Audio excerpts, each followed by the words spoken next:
Fox News: Biden raises costs for homebuyers with good credit to help risky borrowers. So should you open up a new credit card, rack up the charges, and never pay your bills on time again to tank your own credit score? No. Oh my God, no. Borrowing money to buy a home is a pretty complex financial transaction that's actually pretty common among everyday people. So today we are covering this recent viral headline, and I'm gonna break down how this is actually going to work, how it's going to impact you, and I'll even give you my 2 cents as to pros and cons. I'm Vivian, your rich BFF and your favorite Wall Street girly. As always, please like, comment, and subscribe to learn more about being good with your money. Let's get to it. First and foremost, let's just get this out of the way. No, this is not impacting you in any way, shape, or form if you currently already have a mortgage and a home.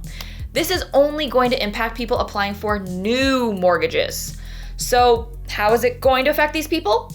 Well, it's going to potentially change the amount that people need to pay in loan level price adjustments. LLPAs are upfront fees based on factors such as a borrower's credit score and the size of their down payment. And these fees are typically converted from a flat rate into percentage points that alter a buyer's mortgage rate. Every rate has a cost, and so as a quick example, say your base rate is 5%. Your LLPAs amount to 1%. Your final mortgage rate overall would be 6%.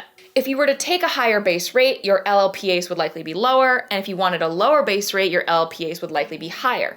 Easy enough to understand. But before everyone whips out their pitchforks to protest the change, LLPA rates change all the time. The Biden administration is not the first to do this, so don't let that part freak you out. However, the changes this time around are a bit, let's call it, interesting looking. First up, this is the previous LLPA chart for loans purchased before May 1st, 2023, and this is the new chart valid for loans purchased on or after May 1st, 2023. On the left, you see a credit score ranking, and on the top, you see LTV rankings. LTV stands for loan to value, and it's calculated based on what percentage of the home is loan. So for example, if you put down 20% on a home, 80% of the home is mortgage, meaning your LTV is 80%. You get the idea. From the jump, you can see that the previous chart lumped everyone who had a credit score of 740 or higher together. However, now the chart is much more broken out for high credit score borrowers. But to get a full understanding, we need to look at the changes between the two charts.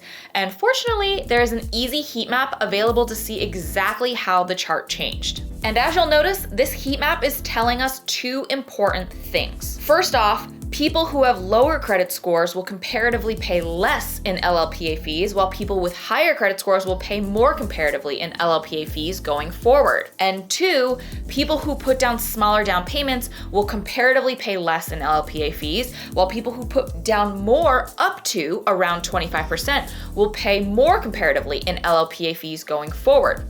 That said, borrowers who are able to put down more than 25% or so will actually see their LLPA fees comparatively go down.